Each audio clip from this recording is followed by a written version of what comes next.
So you only get Christ the King Sunday once a year, and you've only been able to enjoy it since 1925. And that's because Pope Pius thought we all weren't pious enough, and that we were being led astray. And so there was a big official papal bull that said we will now call the last Sunday of the liturgical year Christ the King Sunday. So, two things. Happy New Year's Eve, church style.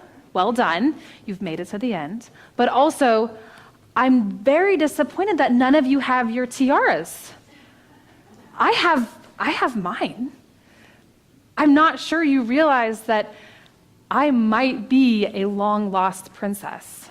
This is so true because as a small child, I discovered that I have 3 freckles right above my knee, and I think that that means that they make a triangle, which is the sign that I was born of a royal family and have been lost.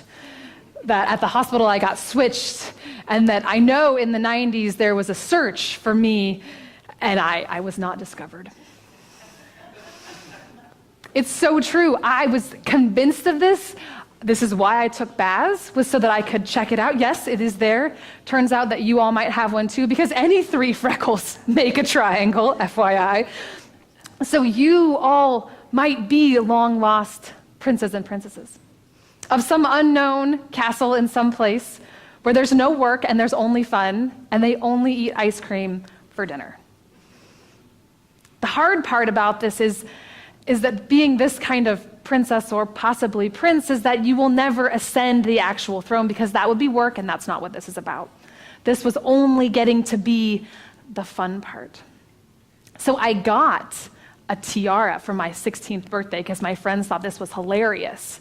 And I promptly did all my chores until, we won't tell you when, in a big old Miss America tiara. And I would do the vacuuming, and I would do the dishes, because the world did not know of my royal reality. I'm sure that that's the kind of king that Christ the King Sunday is all about. I'm sure that that's what it's about, having ice cream for dinner and tiaras for vacuuming. And if you don't have one, you should get one. They're like $20 on Amazon, and it makes everything better. The question Pope Pius wanted us to look at was, who are we following?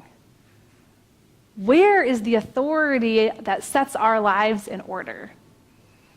And this was a question that he felt really needed addressing. And so the end of our liturgical year has been changed, I think, for the better, that we spend one Sunday focusing on the sort of authority we ascribe to Jesus before we get ready for Advent. When we go into Advent, we're going to be looking for a baby. We're going to be looking for a future king. It seems only right that we examine what that is that we're looking for, because there have been a lot of different kings doing a lot of different things over the years, and we should make sure we're looking for the right one, because it's not an easy search. I got really obsessed with an Audible book recently about Greek mythology. I don't think they ever covered that in California state curriculum, so I've never really understood what the war over Helen of Troy was about, the Trojan War, other than there was a big horse, and I don't know how it ended. So I decided to read a book. It didn't answer any of those questions. It may have not been fully written, but it was a really great story about Achilles and the king Agamemnon. And it turns out that he was not a cool guy. He was a pretty ruthless king who led a lot of things in the wrong direction because it was what made sense to his desires. And sometimes that's the model that we have for leadership and authority. Decisions being based off of what feels good to one individual, what fits their needs, what fits their wants, what fits their desires. And is that the king that we're supposed to be looking at when we look for the king, Christ the King? The answer should be no. The answer should be so much more complicated than we're hoping that Christ will simply have Christ's way. That's a phrase we hear a lot. Have your way in me. And it's a beautiful phrase, and it's one that I love. But in terms of having Christ as our ruler and our leader, it should be a more full answer. It should be a more complicated, bigger picture. Because having Christ's way needs to be a way that is a way of flourishing. Every time we see what Christ is called to, where divinity is referenced, where kingship is named in the Bible, there's two models. One that's a rather violent and sort of challenging towards flourishing model. We'll put it as simply as that. Usually there's a lot of wars, a lot of people are dying. There's a whole section in the Old Testament. It's a bit rough. And then we go on to the New Testament where there isn't a king, but there's a lot of talk about a king coming back. And that's the same question we're wrestling with. What type of king are we supposed to be having? What type should we be wishing for? Should we be working towards? What kingdom of God are we trying to create here on earth? I think the answer is really simple. And it's unfortunate because the lectionary kind of cuts it out. So we didn't read verse 38, where Pilate answers, "What is truth?" After Jesus says, "I am of this kingdom that isn't of this world, and that everyone who hears my voice will know," Pilate says, "What is it? What is this truth? And how is this going to work?" That's our question today and hopefully throughout the whole year. What is this kingdom of God? And how is it going to work? Because if God is going to function like the models of the kings we have,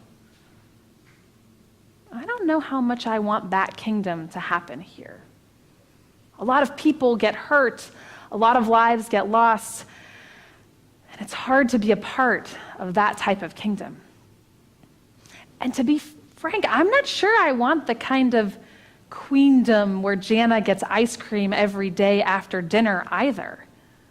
That seems pretty self-centered and rather Jana-focused. And although that's awesome, that may not be the best type of queendom that we need. Christ has a different model, and it seems to be one that comes out through action. When we talk about Christ's kingdom, we talk about a place where justice rolls down like rain, one where love is overflowing, where grace is abundant. And that sounds awesome. Pilate asks, "What is this truth?" It sounds like a kingdom of virtues. I like virtues. They sound lovely. The problem is that it isn't a kingdom of words. It isn't a kingdom of just virtues. It's a kingdom of action. Words don't need to be defended. We don't need to stand up in defense of truth. Although that sounds really cool, and I like that, I think it's more complicated. We need to stand up and be truthful. We need to do more than fight for an abstract in this kingdom. We need to inhabit the virtue. There's a story from the UCC daily devotionals of a lovely family in North Carolina. I've been to North Carolina once, and I think it is generally inhabited by lovely families, so this seems true.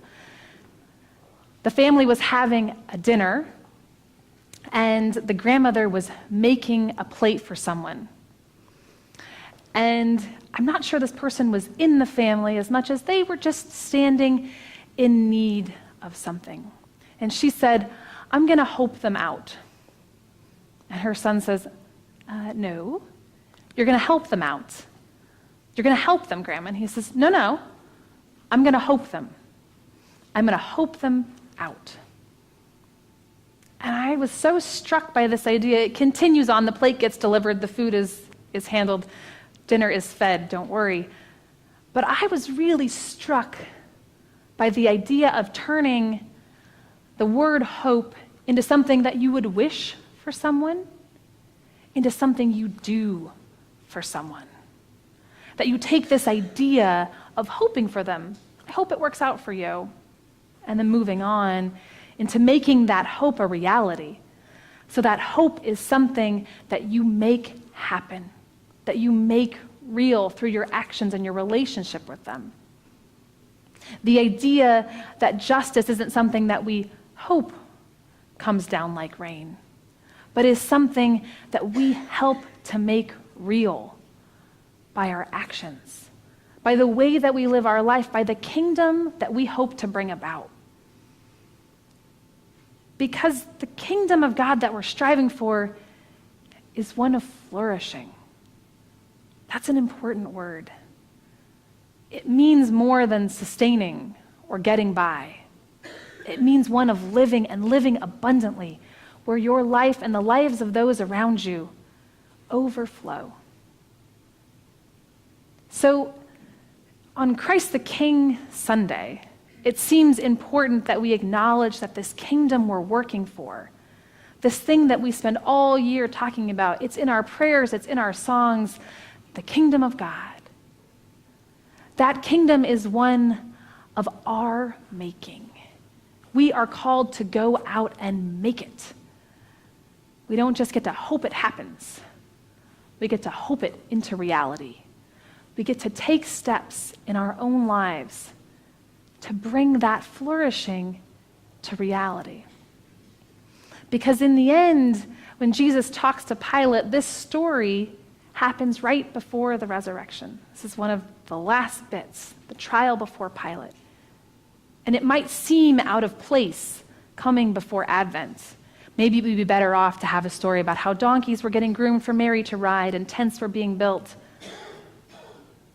But the idea is that the focus is still on what's coming, but the fullness of what's coming.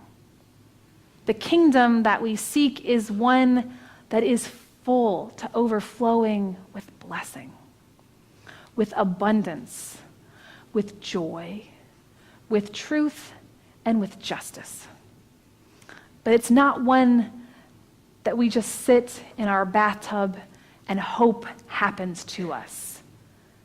It's one that causes us to get up and go do something to make it happen. The tenets of Christ's kingdom, love and joy, peace and justice, are things that we work towards. There's things that we stand up to create. They're not just virtues in isolation. Although they make wonderful wall hangings, they make even better actions. Because as many things as we can put in frames and on walls and in windows to remind us, until we live into that reality, until we take the sampler off our wall and stitch it on our hearts so that we cause us to step out in faith, step out into a world that needs our actions. That is when the kingdom is real. That is when not only do we actually find that divinity that we thought maybe they missed in the 90s is real. The idea that we are heirs to this kingdom because we are the ones who get to make it. We are not only the ones who get to, we are called upon to do so. Our relationship with Christ is one that moves us forward, inch by inch, mile by mile, forward into a kingdom that is built upon our actions. So, as we've come to the end of the year, the end of the liturgical year, it's New Year's Eve in church. The charge is to go and find your crown. Like I said, they're $20 on Amazon. You can get them for Christmas. But maybe you don't need an actual crown. Maybe you do. I might be one. You need a reminder that it's not the virtue in itself we seek, but the inhabited, lived reality of that. Love is awesome, but love in action is so much better. Justice is great, but justice served is awesome. Peace is beautiful, but peace descending upon the world inhabits flourishing. So take up your crowns, we've all got them. We've got to get busy because we have another year to build up this kingdom. So go out this morning wearing your crowns of love, of justice, of hope and peace, and don't just help it, but hope it right into reality, even more so this year, where we will crown God with many crowns, but we will also wear a different kind of crown ourselves. The hard news this day is that God is calling us to follow a different kind of authority. The good news is that you are crowned as princes and princesses of this reality to hope it into the world. Amen.